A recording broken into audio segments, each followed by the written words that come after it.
So in the hopes of cheering her up, her boyfriend throws her a party and invites Quentin, but Elliot and Margot overhear the word party and they invite themselves. At the party, Julia begs Quentin to help let her into the school, but Quentin is like, hey, I think the school weeded you out for a reason and you should accept that. It sort of feels really similar to how earlier she told him to give up the magical stuff and, go to Yale. Now he's telling her to give up the magical stuff and to go to Yale.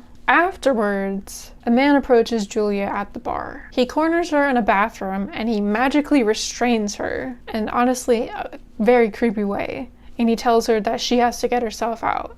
Luckily, she does free herself with her own magic. And he says, hey, we've been watching you. Who's we? We don't know. But he takes her to a warehouse where the other magical rejects, or should I say the hedges, are. Quentin, back at Breakbills, enters into another dream sequence where Jane tells him he needs to stop clinging to Breakbills and he needs to start seeking out real answers. She leads him up to Rupert Chatwin's grave and she presses his hand against a sigil which burns into his hand. When he wakes up, the symbol is still on his hand, and he realizes, wait a minute, I've seen that before. This is in Alice's notes. So then he goes to Alice. And this is when we find out the entire reason why Alice came to Breakbills. 5 years ago, her brother Charlie attended, and he ended up dying. Nobody told her what happened, and she's here to figure out what happened. He was never given a reason for his death. She has a summoning spell that might be able to contact him, but she needs 4 people. Luckily for her, with Quentin showing up, she has 2. And then, who comes along? Penny and Katie.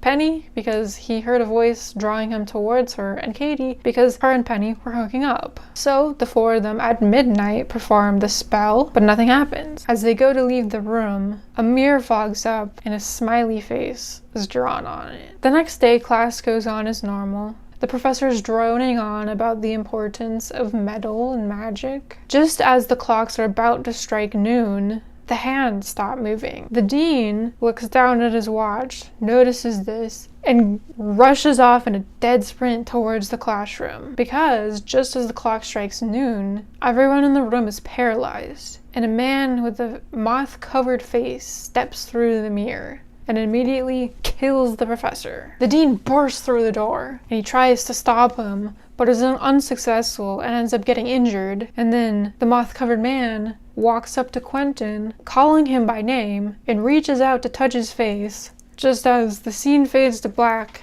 and we're at the end of episode 1.